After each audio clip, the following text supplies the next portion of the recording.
In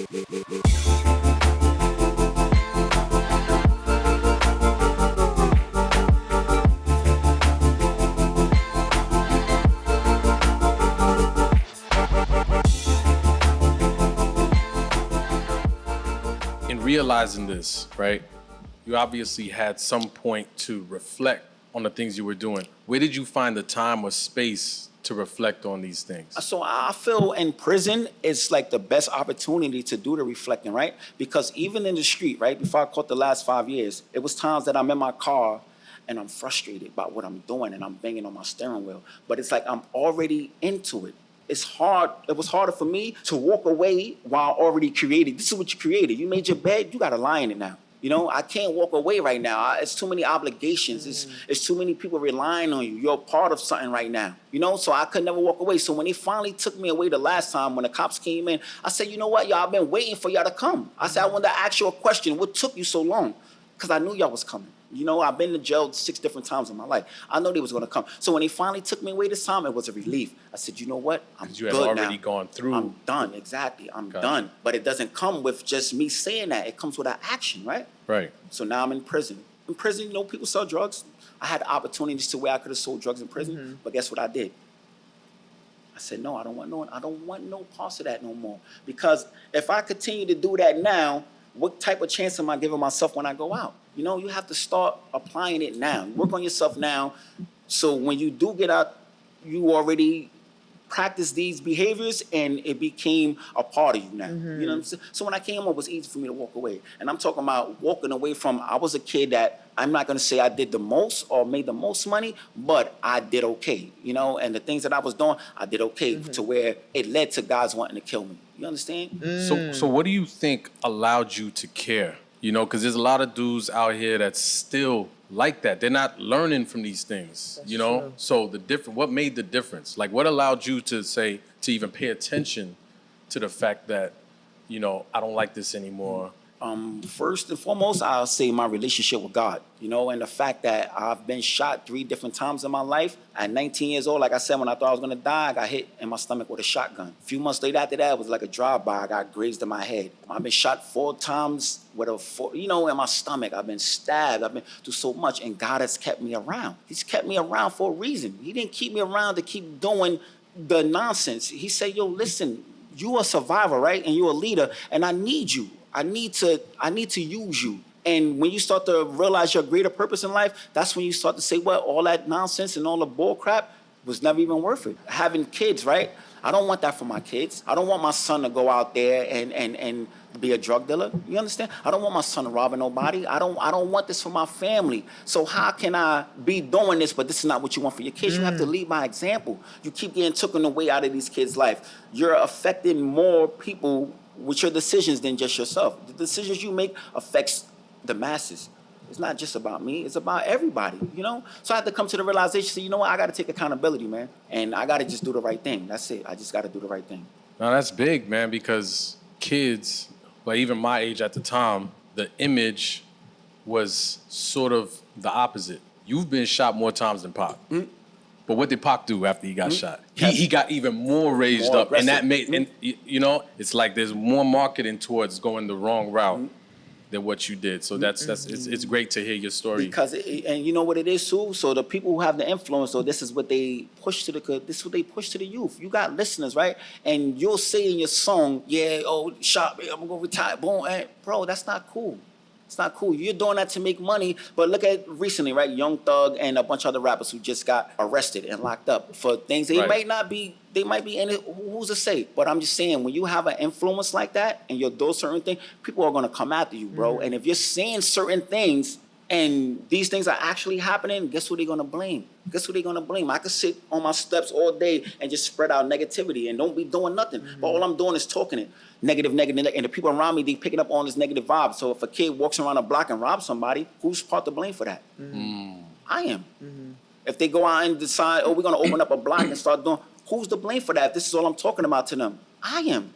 So I don't want to be a part of that no more. So now that I'm in a store, right, the same kids, and this is how I always wanted to raise my son, right? So I learned I said, listen, you don't have to be in the streets to be so-called that guy. You know, you could do anything in life that you want to do and be that guy. You know, you don't have to do the bad things. You can do the positive things and still be that guy. My whole thing was I thought that because I had that type of energy to be that dude had to be the dude in the street. Right. Until you start going to places and you're with your kids and you going to Best Buy and they be like, yes, sir. Oh, it's easy to get a Best Buy card. Yeah, we just bring your ID. Everybody gets it and you give them your ID and it comes back denied. And you know the reason why it's denied. Wait a minute, I got felony, bro. So it becomes embarrassing. Now, how you in your 30s, you can't even get a Best Buy card? Bro, you have to change. Nobody's going to change nothing for you. You have to change. So I started applying that. I wound up getting my first credit card.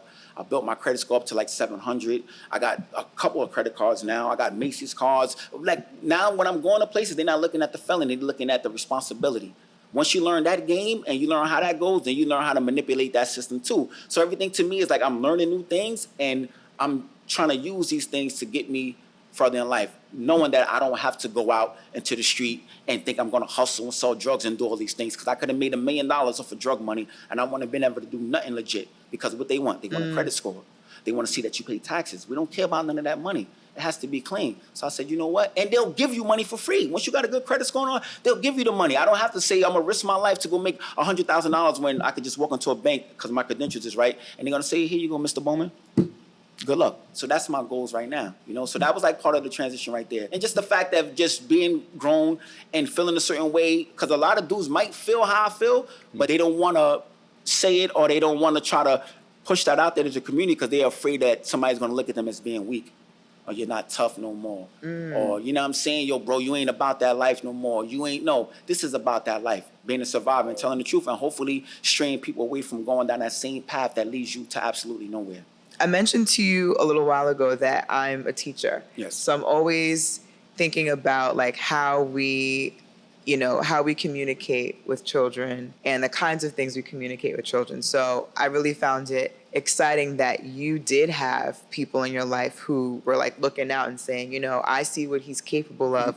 Let me involve him in this. Like my question for you is like, how does that kind of translate into how you communicate with your children as they're growing and they're having like these different experiences? All right. So, and that's a challenging thing too, right? Being a absent father because of incarceration and then always coming back into my kid's life, my way of parenting is like, it's like a passive aggressiveness. You know, I'm more on, you're going to have to go and experience things and learn. It's not a you do as I say thing because kids is not going to do that. I could scream to my lungs and I guess what? When that door opens and you leave out that door, you're still going to do what you want to do. So I just want trust for my kids. Tell me everything that you're going through. I'm not going to judge you and I'm not going to punish you. How can I do that when I grew up a certain way so I can identify with a lot of things and I can help you out. I can help you get through certain things without a punishment, without screaming, without turning you against me. Because what happens is when you so hard on people, they don't even want to come to you no more. They don't want to come to you. I'm not going to my dad because all he want to do is yell at me and tell me what I should do, as opposed to listening to me and, you know, trying to identify what I'm going through and just help me navigate through my feelings and my emotions and letting me know because of his wisdom and experience that, listen, it might seem like this right now, but if you keep you're pushing a good foot, it's going to be better for you. And that's even with relationships. I watched my 21-year-old son go through things with a friend, and I'm like, wow, I wish I could just take this kid's pain away. But no matter what I tell him, yo, don't be acting like that. You acting like a little sucker for that. No, I have to let him experience that. You know what? That's part of his growth right there.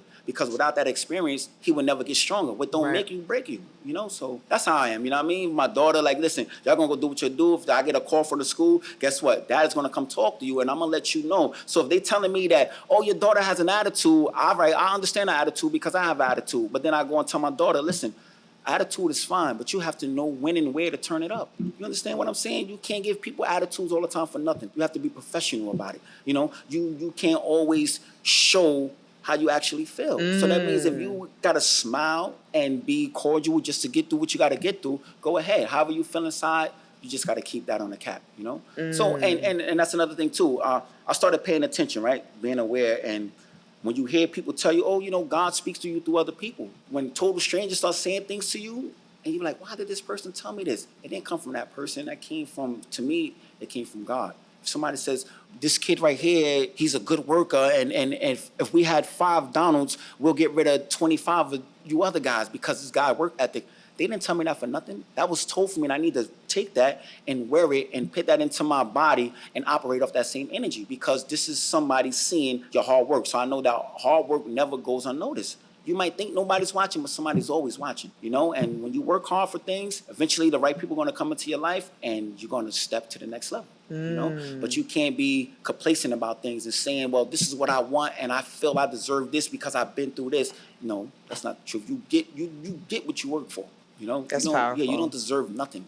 That's powerful. Your sense of self is really, really inspiring. Thank you. So exciting to hear how much you know that you have a tendency to be, like, what did you say? You, like, sometimes you have an attitude. Yes. Or you know, we're so protective that you would, like, jump in for your brother. Yes. Your self-awareness, I think, is I'm really a Taurus, right? part of so your my natural, royalty. my temperament is like, you know, I go into my zodiac, I'm like, yeah, well, this is my character traits, you know, according to the zodiac. I'm stubborn, I'm bullheaded, a lot of things, and it's a lot. You start to identify and you know yourself. You're like, you're right. So I'm in tune with myself right now, and I'm comfortable with myself. Going to punch the clock, I don't care no more. None of that matters. So when you change your perspective, right, everything around you changes. We're all in the same environment, but we all see things differently. How you perceive things, what's your perspective on things? I come outside, I don't have a negative perspective no more. I see positive. I'm not a pessimist, I'm an optimist. I always see better. So that's why I never wore labels. Oh, he's an ex-con, this guy. Who? To you? That's not how I see myself. I'm a man, and I could do what I want to do. My life can change tomorrow in an instant, you know, in the right direction. And if I don't disclose none of the past, you will never know that about me. You understand what I'm saying? People only know what you show them. You know what I mean? They be in my store, they talking with me, and if I say, well, yeah, I've been through it, they be like, what? You? Nah. You seem like a cool guy. You seem like, you know, I don't get that from you. That lets me know that, wait, maybe that wasn't me. I just was acting out. I'm just acting out. This is not who you really are, bro. Right. You know what I mean? This is just a moment in your time, you know? If you want to be great and you want to be a positive role model, you just got to do that. What was the place you were at right before you decided to give your life to Christ? Because my dad was a reverend for like 30 years, so I would see this, like people would always come to the altar, like, give it up to the Lord. Like I would see it all the time, but where were you in your life before that happened? In 2014, just looking back, I know I was definitely still I was angry. I was angry. I was definitely angry at Kobe. At Kobe because I felt like he, you know, took millions out of my pocket. You know, because if you think about it, you know, a lot of people, you know, they say that he might have blackballed my career. You know, that relationship going sour could have, you know, blackballed my NBA career. I don't believe it, but there's still 25% inside of me that's like, you know what, that might be true. Yeah. And honestly, no, I didn't want my legacy to be Kobe Bryant's nemesis. Yeah. You know, like you said, you look up you Google Smush Parker, and all you read is, you know, Kobe Bryant said this about him, and you know, Smush Parker should have never been in the NBA. I didn't want that to be my legacy. So I was upset that people wouldn't be able to, you know, see how hard I worked to get to that level. Right. The odds I beat to get to that level. Like no one really understands. I was a walk-on in the NBA. Do you know how hard it is to be a walk-on? Right. I've tried it. Because they take what, 5? They take like 5, right? 5 what? Like 5 walk-ons? No. When I say a walk-on, I wasn't like, I went undrafted. Yeah. Right? So that means I had to put in the extra work to convince teams to people outside of that to sign me. I had to outbeat thousands of basketball players who might have been talented enough to play in the NBA. Did you do D-League? Yes, I went to the D-League. Okay. Before it was the G-League, it was the D-League. I was in the D-League. That summer, I played for the NBA Summer League. Okay. I played in 3 out of the 4 NBA Summer Leagues my rookie season, or right before my rookie season. I walked onto the Cleveland Cavaliers, you know, did a whole season there as a non-guarantee. I made it through the whole year as a non-guaranteed player on that team, which means at any point in time, they could have said, you know what? Thank you, but you could go home. Back to the church thing. Yeah. So you were angry. I was angry. I might have had a little bitter in my blood. I was still actively playing. I was coming towards the end of my career. Not that I couldn't play anymore at a high level. It was just I was aging out. Yeah. You know, and that happens. Athletes age out of the game is getting younger and younger. If you watch anything about basketball. So how old were you at that time when you felt you were aging out? In 2014, I think I was 32, 33. And was the transition to going overseas? No, I actually was over. I started playing overseas in 2008. Okay. So I had already been overseas playing and going through that journey. And by that time, I was like, the teams were going with younger guys. And the business of basketball came into play because I had so many years under my belt. They had to pay me a certain amount of dollars. But for a younger guy, they could pay him significantly less. Yeah. So teams were going that way, even though they sucked. I'll talk about that too. So I got pushed out pretty much. I aged out. And like I said, it's not because I couldn't play at a high level. It's just that I required a lot more money. Could you explain for some people that may not understand what going overseas means when you play basketball? Stephon Marbury, he went over to China, I believe, and he felt like he got more love in China than he did in America, even with the New York Knicks and everywhere that he played. Can you explain if you felt that, even if it was watching other players from America, how the love when you play in Europe as an American player is different from when you even playing in your own country? Oh, it's. Where'd you play? I played in Greece. Okay. I won a championship in Greece. I won 2 championships in China. I beat Stephon Marbury twice. 2 seasons back to back. Talk about it. I played in Russia, Croatia, Lebanon, Dominican Republic, Venezuela, Mongolia, Tunisia, Morocco. You were Mr. Worldwide, more than Pitbull. I wanted to travel the world. Like when I decided to leave the NBA, I was like, you know what, I want to play basketball and travel the world at the same time. And I chose to do that. That's why I took 1-year contracts each season. Wow. Yeah. Strategic. Yeah. Yeah. We love that. I wonder when you or did I answer your question? No, but I'm gonna answer your question now. Overseas, we were the Michael Jordan. No matter what country you go to, the American basketball players on that team were Michael Jordan. And they treated us like we were Michael Jordan. Right. Royalty. Gods. We were idolized, and not saying that I was looking to be idolized, right, but you were. You got that. Yeah. You look at Stephon Marbury in China. He's idolized. He's got a whole statue. Yeah. Statue. Yeah. Yeah. He's a type of god out there. I'm sure that felt better than given how you were being treated in that narrative. Did it help you recover or? I mean, just be more optimistic. At that time, I was okay with traveling the world and playing basketball. It was my decision to travel the world and play basketball. I was tired of doing the rat race here in America. In the league one day, out the league, had to second job. Yeah. No, because I knew I could play the game at a high level, but the NBA here is not about if you can play basketball. It's about everything out off the court that matters. Showboating. What college you went to, whose agent you're signed with, if you go to church every Sunday, if you have tattoos, if you have braids or not. It's a lot that goes into it's all image. Yeah. And it's not about if you can play basketball or not. It has nothing to do with if you could put the ball in the hole or not. Because if you understand, there's millions of players that's capable or able to play at the NBA level. What's going to separate you from the next person that could do that? And nowadays they do. It's a whole fashion show. That's a whole what's the little photo that they do before they walk in? Right. Yeah, and it's like I'm like I didn't know that was a thing until recently. No, I mean that's a whole social media craze, but that has nothing to do with if you make it to the NBA or not. No, I know, but I'm just saying once you're in the NBA, you also have to keep up this whole image now. Well, the younger guys, it seems like.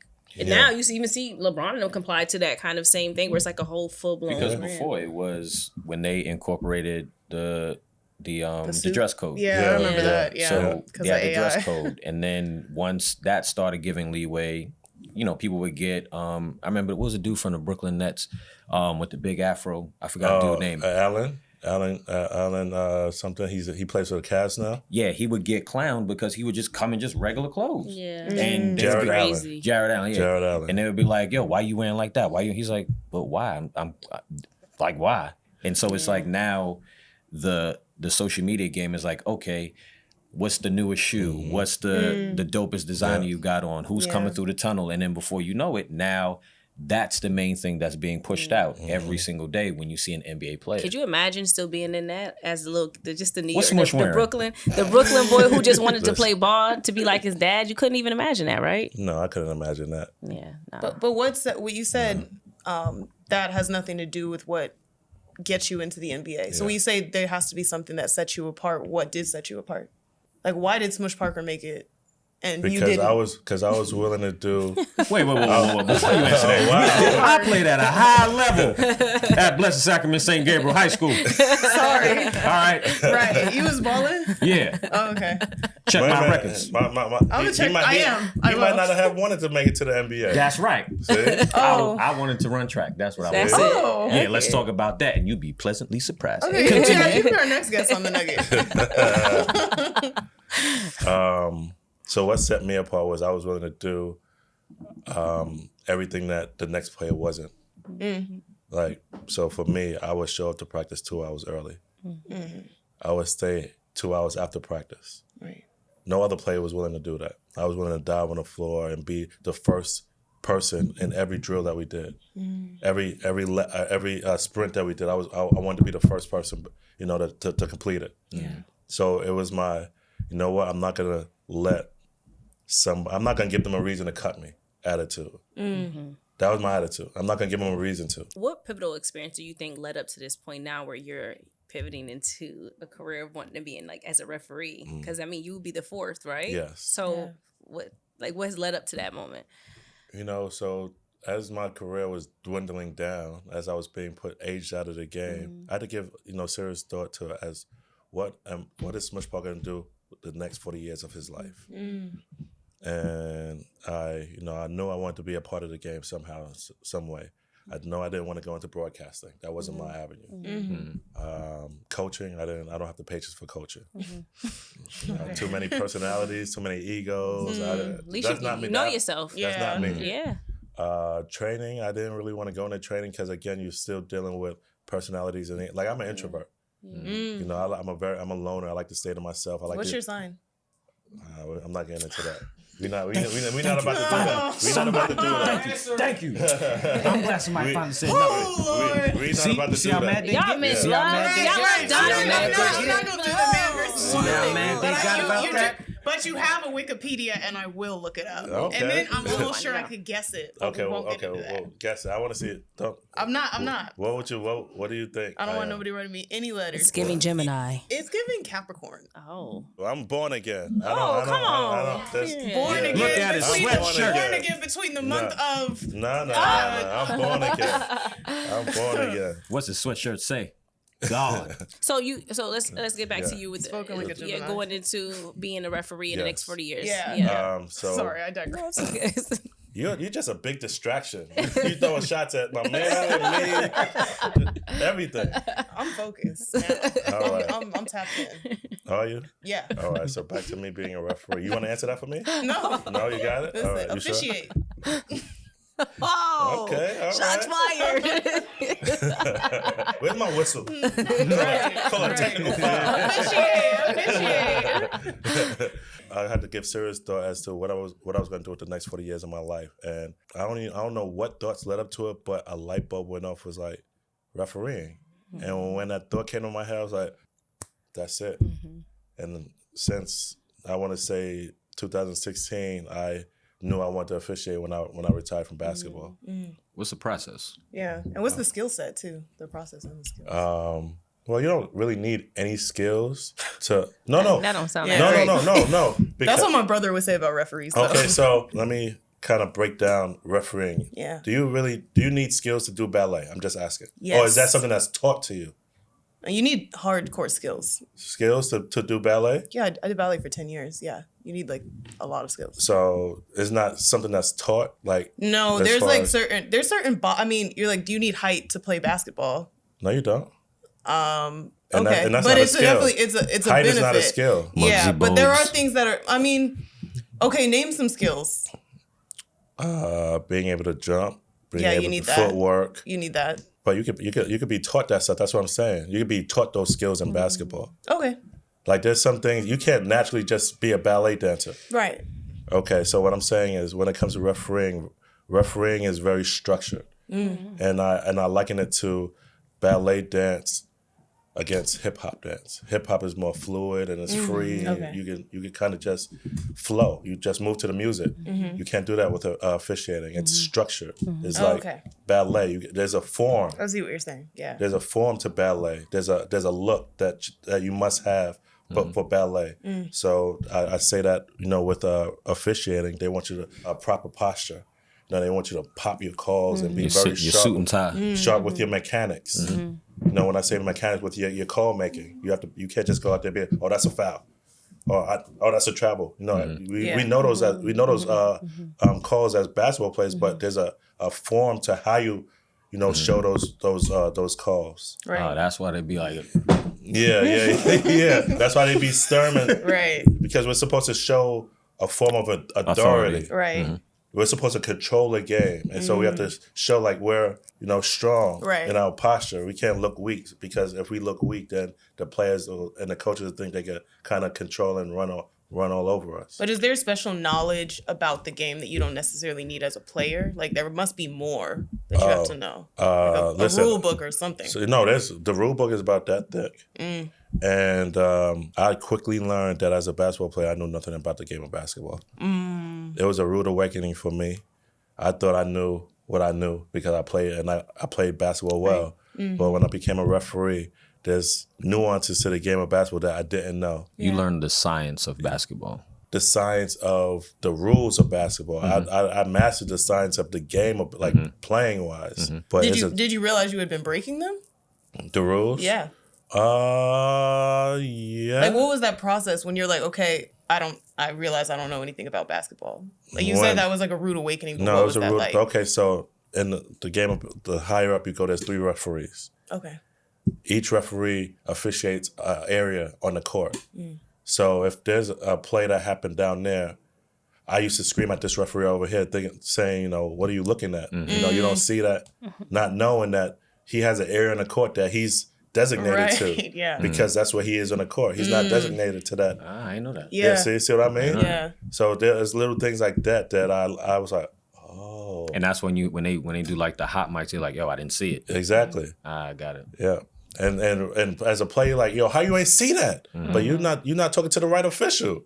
And are you ready for that? I've been getting it I get it bad. Because most of the time, nobody knows who the officials are. Right. So, they say, yo, ref, that's a bad call. But for me, everybody knows who I am, and they make it personal. Yo, Smush, that was a terrible call. Yeah. And I got to go through that. They make it personal. Yo, Smush, what are you doing? Yeah. Like, I can't block that out because they're calling my name. Yeah. What's the motivation shift? So as a basketball player, you're like, the job is to win championships and to have a good, team rapport. But as an official, what is the motivation? What's the vision? The vision is to make sure that nobody gets hurt and the game doesn't get out of control. We're not going to be 100%. We're not gonna make all the right calls. But as officials, you want to go out there and make sure that nothing, terrible happens in a game. That we have a clean game, a fair game, and a competitive game, and that's it. We strive to be 100%, but basketball is about calls are subjective. What we see. Sometimes you're not gonna see what I see. Sometimes you don't have the angle to see what I saw. Right. So no one is 50-50. All the calls that we make, 50% of the time we're going to be wrong because that other team is going to be unhappy with, if the call is against them. It's a thankless job. When did it really dawn on you that you may never walk again? That's a great question. That question is great to me because the day I got shot, when I got to the hospital and the doctors finally came in to talk to me about what had happened and where we are, they were so vague because I asked them when they came in why I can't move my legs. And the doctor's response at that moment was, don't worry about it. You're going to be all right. Right now, we are trying to stabilize you. Both of your lungs collapsed. We did everything we could to stabilize you. As far as you walking, the bullet is lodged on your spine and it's touching a nerve. So that's the reason why you can't walk. In my mind, the way I translated that conversation, because the doctors didn't seem alarmed, my mother seemed calm, and she's not an emotional person, and neither am I. So her being calm kind of made me feel like it's bad, but it's not too bad. Translation I got from that doctor was, when I finally go to surgery and they remove this bullet off my nerve on my spine, then I'm going to walk out this hospital. I kind of went into a mode of, I was this superhero, like I got shot and I'm still here. So I took the bullet, kind of in my mind, that's what I was thinking. And as days went on and maybe a week went by and I'm still laying here, and not only can I walk, but now I can't sit up, and I'm trying to figure out, like, wow, maybe this is a lot worse than I think. So I'm asking my mother, like, well, I still can't walk. And day after day, I would get that same answer. Well, Jeff, it's early. They're going to take the bullet out and you should be okay. And I think the doctors, my mother, my family, everybody was like, keep that a secret. Don't really let him know what's going on. And I think at that moment, it was more like trying to make sure I'm going to live, opposed to me walking. And I think my mother was so happy because some years before that, I had lost my brother. And, he had passed away from a blood disorder at 6 months old. So me watching my mother go through that, say 5-7 years later, I get shot. And it's like, in her mind, I just want my son alive. I don't care what the condition is. That went on. And maybe 3 months later, the doctor comes in and tell my mother, like, I need to talk to you in the hallway. So her and my brother goes out in the hallway. And so for that whole 3 months, I'm in the hospital. I'm fine. I'm more uncomfortable with the fact I can't get up and go. But I'm dealing with the fact that eventually I will. So you're 13 years old. So I'm sad some days. I'm okay some days. But I'm not, I can't walk yet. That mindset is not there. 3 months later, when the doctor walked them in the hallway and they came back in the room, the look on my mother's face and my brother, it looked like they just was broken inside. Me and my brother were so close, and my mother, that when I looked at them, I could just see whatever the doctor said to them was like over the top tragic, to the point where I asked them, where am I going to live? And they said, yeah, you're going to live. And my mother walked out the room. And my brother, it was like he couldn't even look at me. And then I said to him, just tell me what they said. I really need to know the truth. And he looked at me and said, you don't want to know what he said. And I said, I really need to know that. So my brother said to me, they said you have a 1% chance to walk again. Like, you're not going to walk no more. And he just put his head down and just waited for me to respond to it. But I think at that moment, I was so shattered and hurt. I couldn't cry. I couldn't respond to it. I couldn't even digest what he just said to me, because I'm thinking at that moment, I've been laying here 3 months. I can't get out the bed. I can't sit up, basically looking at the ceiling and looking left to right. And I'm trying to figure out, how do I put this back in my life? How do I live like this? How do I don't really want to do another day of this. And now you telling me, I'm thinking I already did 3 months and I'm doing good. I ain't break down yet. I'm holding up strong, and I'm being as strong and hopeful and positive as I can be. But I'm like, 3 more months of this, and when they left that night, I probably cried that night to the next 30 days, the rest of that month. And that took me into like the 4th month. One night my mother was sitting there, and I would cry all day, like just all day long. And my mother was sitting there and she said to me, Jeff, like, you got to stop crying. Like, you got to move on.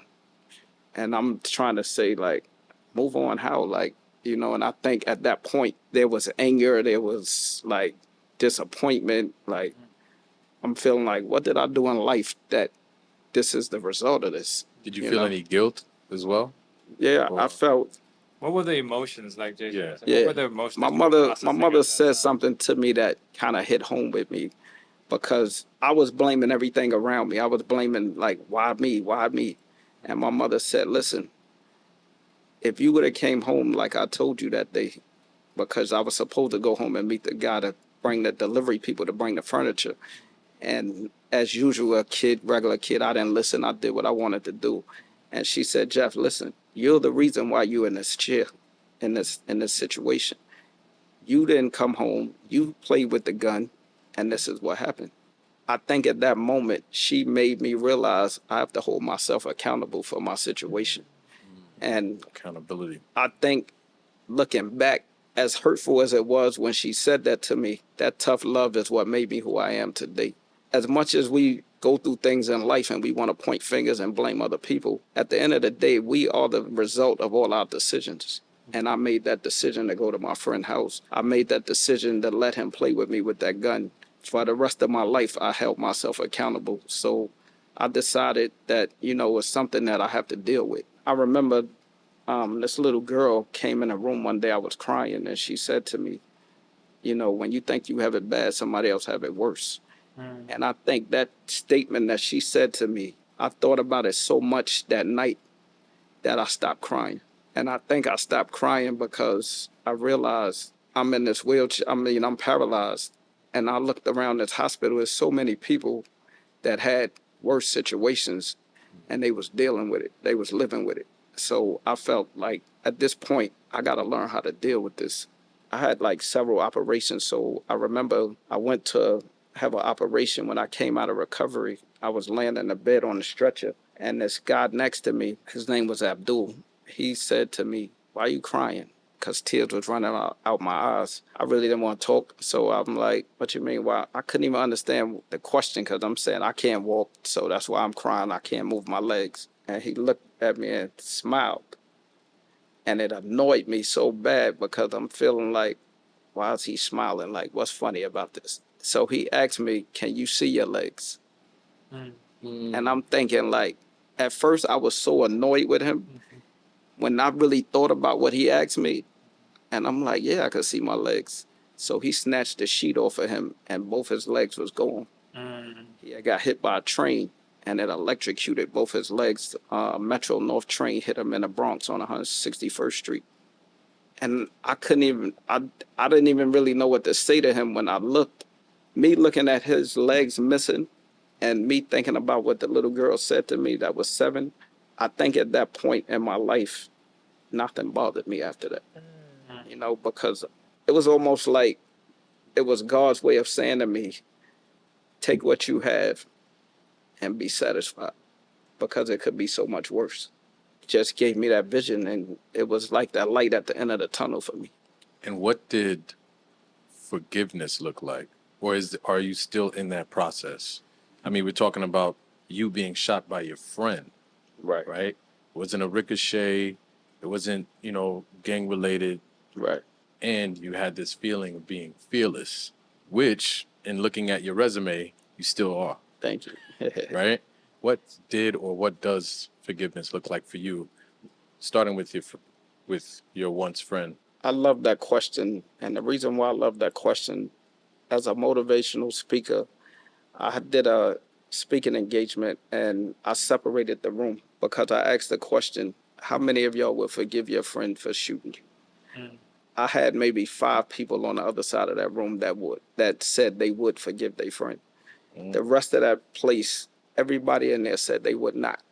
For me, and what I explained to them was this. I said, I'm going to ask y'all a question to see if I can get y'all to move back to the other side of that room, because it bothers me that we live in a world where you should have faith and you should believe in God, and not one person can find it in their hearts to forgive somebody for what they do to them. And the sad part is, I know there's people in that room that haven't forgiven people for less reasons for that. So for me, I think forgiveness is one of the most powerful skills you could have, because it comes from your soul. It comes from faith. It comes from believing in God. I felt like for God to give me a second chance at life, he blessed me. So I needed to take that blessing and bless somebody else. So I felt like if I don't forgive my friend, this can go so many different ways, because the day I got shot, one of the conversations I had with my family was revenge. What are we going to do about this? And that's just a reality. But looking back, I was so glad that I think had my mother pushed the button to say, let's do the revenge, everything would have went a whole different direction. I think it was not only a great thing for me to do, but to see that my whole family forgave him. And my mother treats him like her son. Wow. So when I have Thanksgiving and he's sitting at that dinner table, I look not only at him and the fact that I forgave him, it makes me look at the character of my family and say, wow, I come from a good place. You know, I have good people behind me. And living in New York and having resources to revenge, when you grow up in the streets, you have friends that are willing to do that.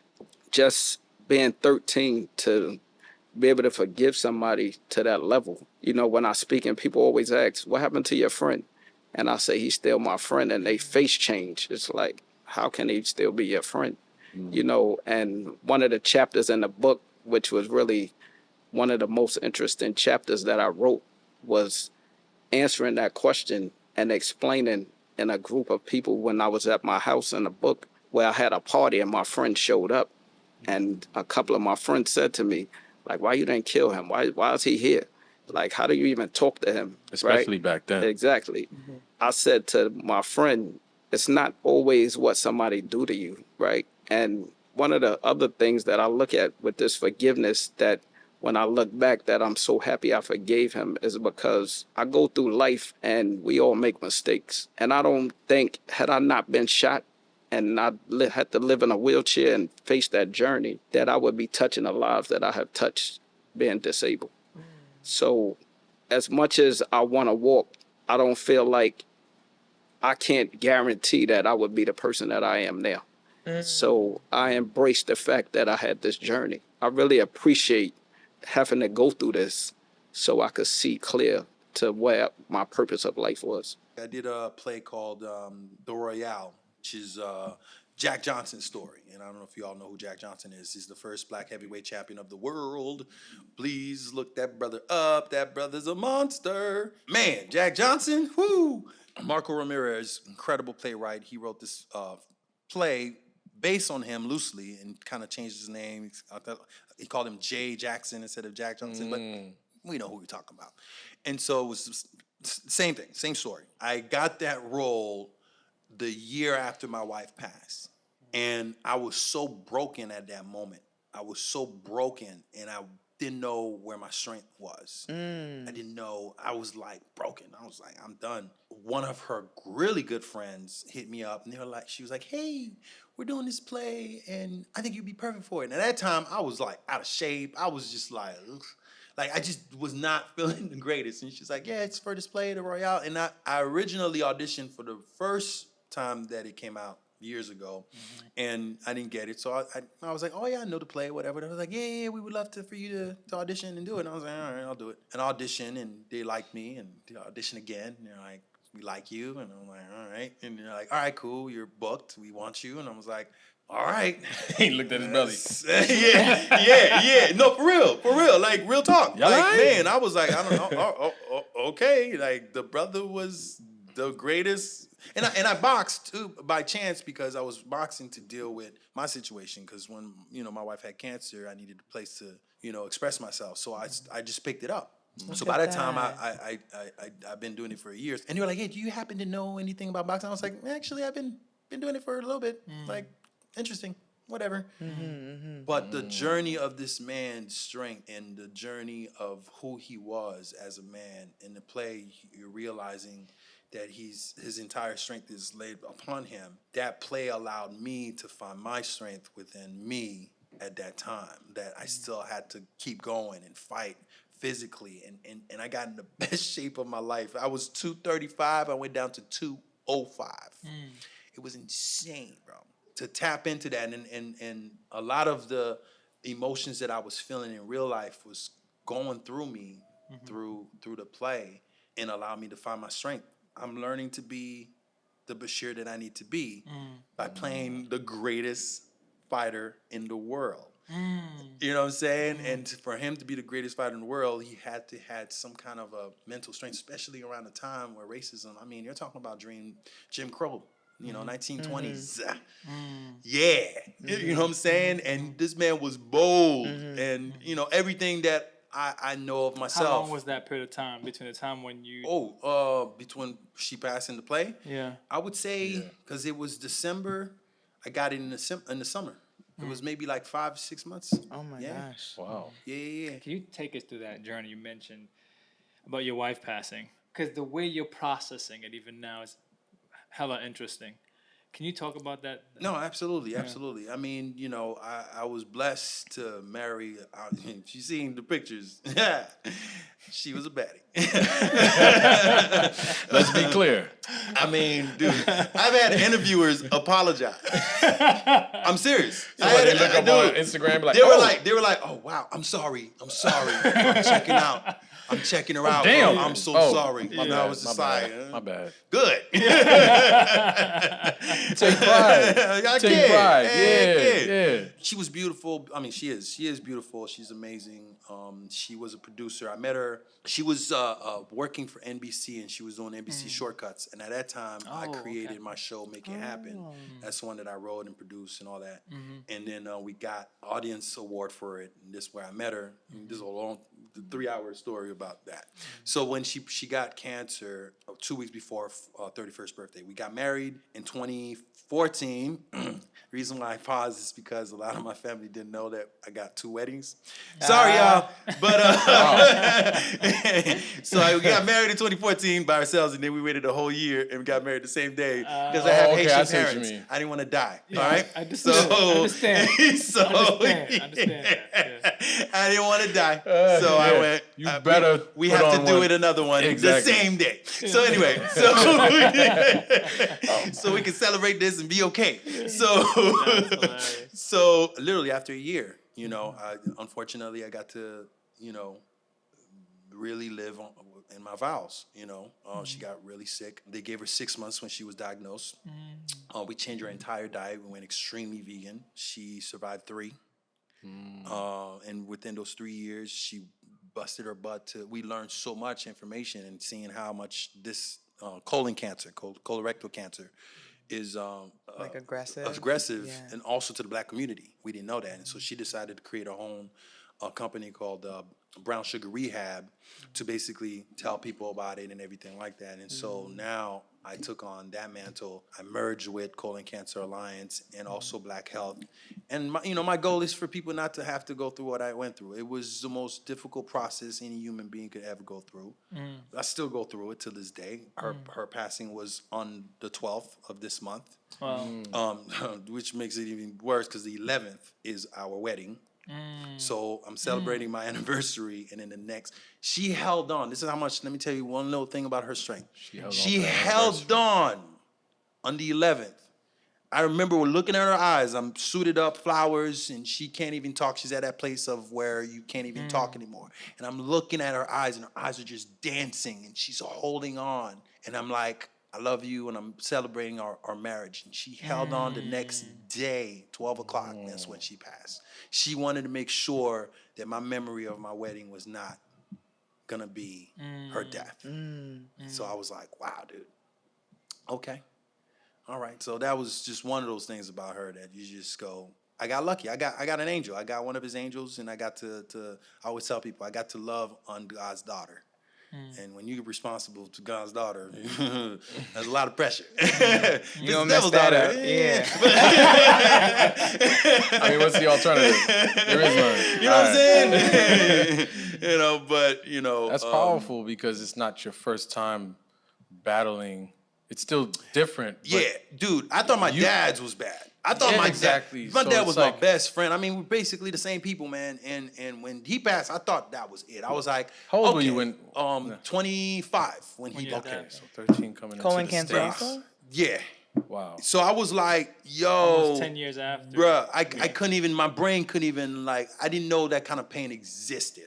And I was like, of course, eventually your dad is going to pass.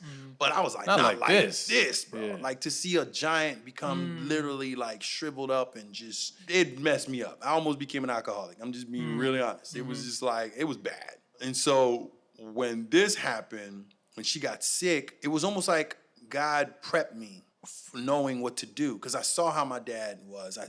I helped him a lot of times. And at that time I was at school in Texas, so when I would fly out, I remember taking him to his appointment to get some chemo. I remember, and at the same time he was getting citizenship. Oh man, I remember, dude, I took him to get his citizenship. I saw him, I took him all the way on the wheelchair, him standing up and his pride, he's crying. I was like, yo, and then go to the trash can, vomit, go on the bus. I'm talking about like movie moments. When he passed, man, I was like, yeah, I don't ever want to feel that again. And so when she got sick, it was like weird because again, I'm living out my vows, and I was like, oh my gosh, I'm getting the chance to love the way God wants us to love. It wasn't about me anymore. Like I literally learned unconditional love, like how to really do that. Because we say it, but we don't really say it. But when you actually have to do it for real, because that person is gonna be gone, and you literally have to be selfless, and to the point where it's like, I'm like, no, because the first year it was all like, get it done, we gotta fix it. What do you need? Blah blah blah blah blah blah. Then she went to remission, and we celebrating. We're like, yes, we won. Life is great. Came back. When it came back, I remember her crying, and I was like, I smiled, and she was like, what's going on? I was like, I get to love on you again. That's a chance I get now. I get to really love on you. And so the greatest gift of life I got from her, unfortunately it happened the way it did. It still hurts till this day. And there are dark moments. I have dark moments all the time. But now I don't judge it. I'll allow it to happen. I'll have my moments. I'll have my Job moments where I'm like, but ask questions, but don't challenge him because he could take your anger.